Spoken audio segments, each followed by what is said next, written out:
Silence is golden, but when a child suddenly stops speaking, it can shatter the peace of a home.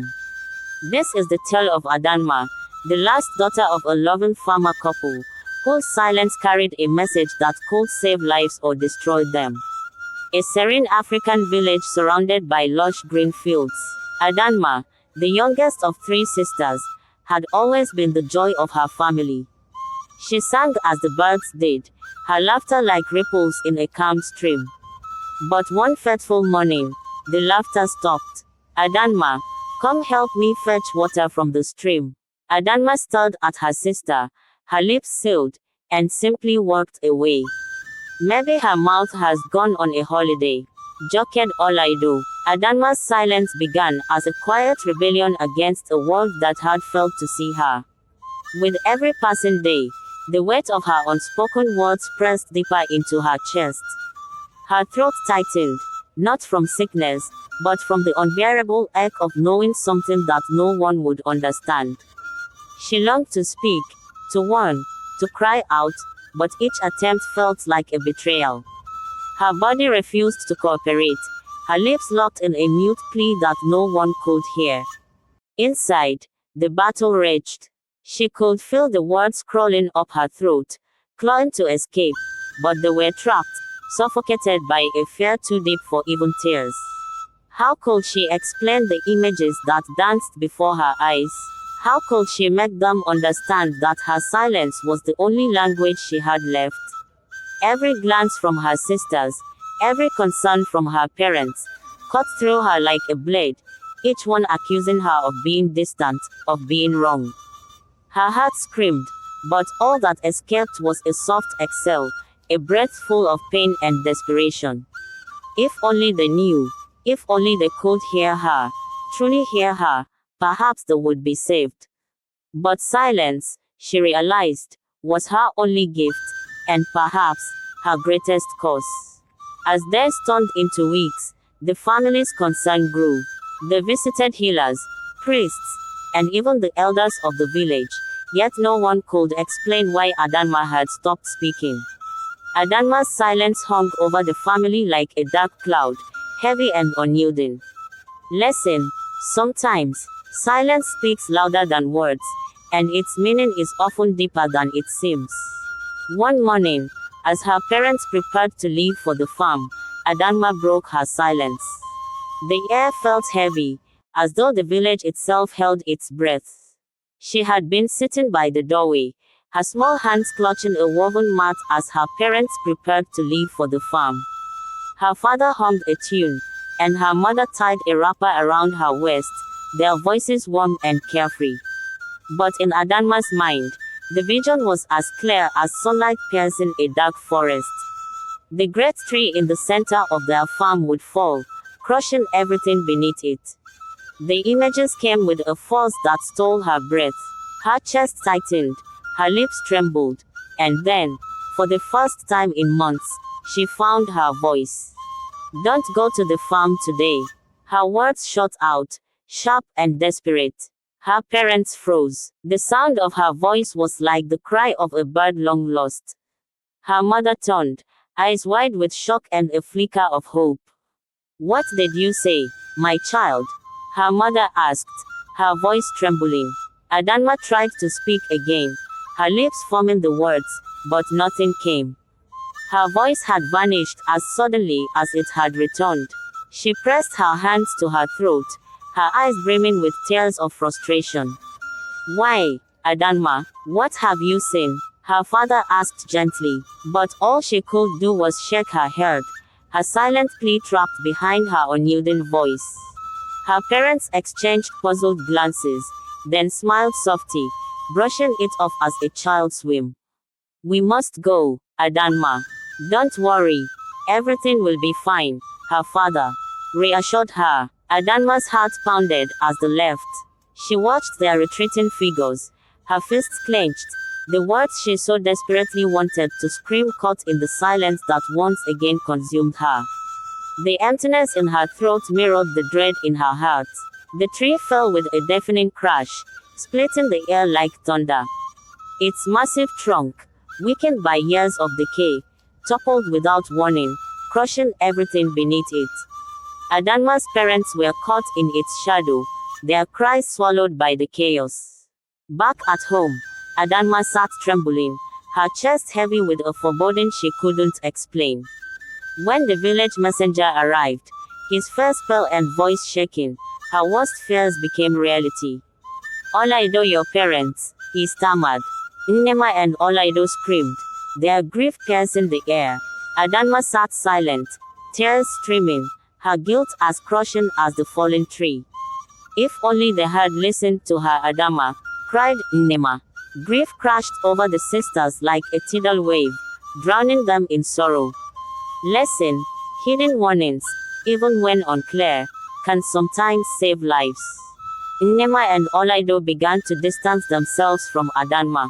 Grief twisted into blame as Nnema and Olaido turned their pain toward Adanma. Her warning haunted them, and whispers filled their minds. She told them not to go, Nnema muttered bitterly. Maybe she caused it, Olaido hissed. They avoided her gaze, their once loving words replaced with cold stares and harsh silences. They left early, returned late, and barely acknowledged her presence. Adanma felt their hatred in every step they took away from her, every meal eaten in stony silence. Her heart broke, longing for their warmth, but their blame formed an impenetrable wall. Alone, her silence became her only companion. Their home, once a warm embrace, had turned into a cold, silent battlefield. Lesson: misunderstanding breeds division, especially when grief clouds judgment. One evening, Nnema and Olaido returned home to find Adanma missing. Panic set in. We can't lose her too, cried Nnema. They learned of a seer in a distant town and decided to seek her help. On their way, they found an old woman struggling to work. My children, please help me. My legs have failed me. An old woman begged them. They carried her to her home notwithstanding it was very late at night. Grateful for their kindness, the old woman told them to rest. The darkness outside was as thick as a blanket, but inside, their hearts were lit by the flame of hope. Lesson: kindness can open doors to unexpected blessings. The next morning, they continued their search and found the seer's tent. Behind it, they heard muffled cries. Rushing to the back, they found Adanma tied to a tree. Adanma, what have they done to you? Olaido cried. They untied her and carried her back to the old woman's house for safety. There, the old woman revealed her true identity. I am a seer too. The one you sought is an evil one. The good seer gazed at Nnema and Olaido, her ancient eyes filled with both wisdom and sorrow. She took a deep breath before speaking, her voice steady but laced with urgency. Adanma went dumb because her gift is tied to silence, she began. Her voice carries the power of foresight, visions of what is to come.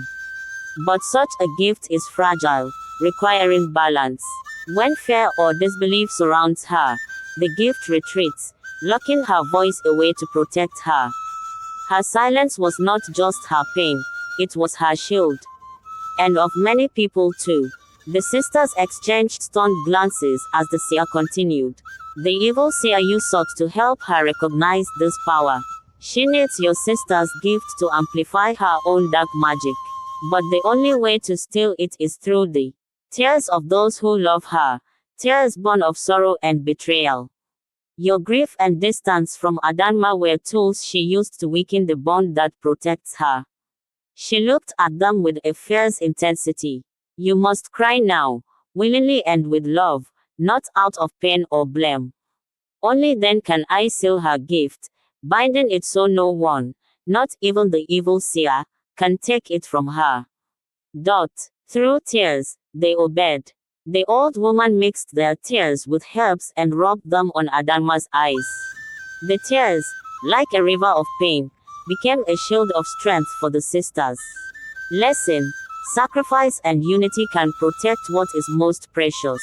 As the sisters left the good seer's home with Adanma, the air grew cold, and an ominous wind swept through the trees. The evil seer appeared before them, draped in a cloak as dark as night. Her piercing gaze froze them in place, and a cruel smile spread across her face. "You dare defy me," she hissed, her voice echoing like a storm. The sisters stood protectively in front of Adanma, trembling but resolute. "You think you've saved her?" the seer sneered. "Once I have her gift, not only will I rule this village, but you will all become my slaves, forever bound to serve me and fuel my power." Raising her hands, the seer released a shimmering powder into the air. It enveloped the sisters, forcing uncontrollable tears to flow down their faces. She laughed maniacally, collecting the tears in a small veil. As the evil seer raised the veil of tears toward Adanma's eyes, the air around them seemed to shift. Suddenly, a brilliant light erupted from Adanma, its intensity blinding. The seer was thrown backward with a force that shook the ground beneath them. "No!" the seer screamed, clawing at the air as the light intensified. Her dark cloak burst into flames, disintegrating into ashes and revealing her frail, withered form beneath. Her once commanding presence now seemed pitiful, reduced to nothing but a shadow of her former self. "You sought to steal what was not yours," thundered Adanma, her voice strong and clear, ringing out like a bell in the night. Nnema and Olaido gasped, their eyes wide with shock. For months, Adanma had been silent, and now, here she stood, her voice filled with power and authority. "Now face the consequences of your greed," Adanma snapped, stepping forward. The light from her body surged again, consuming the seer entirely. The seer cried out, her voice breaking as she fell to her knees, clutching her blinded eyes. "You will harm no one again," Adanma declared, her tone unyielding. Tears glistened in Adanma's eyes as she continued, her voice trembling with emotion. "This is why I went through this pain, this silence, this burden, to save millions from your evil. The agony I bore was felt in the spirit world, and they held my plea. They made you see my gift, because the sprite know, your greed will lead you to haunt me." The seer whimpered, her strength gone, her darkness defeated. Adanma turned to her sisters, who were still stunned. "Our bond, our love, and the strength of light defeated her. Let this be a lesson that no evil can prevail when we stand united." The sisters rushed to Adanma, embracing her tightly. For the first time in months, their tears were of joy, not pain. Adanma's silence had been a sacrifice, but her voice had become their salvation. The evil seer, now disgraced and defeated, crawled away into the shadows, never to be seen again. Lesson: evil cannot prevail when faced with unity and righteousness. Nnema and Olaido knelt before Adanma, tears streaming. "We were wrong to avoid you, to blame you for our pain.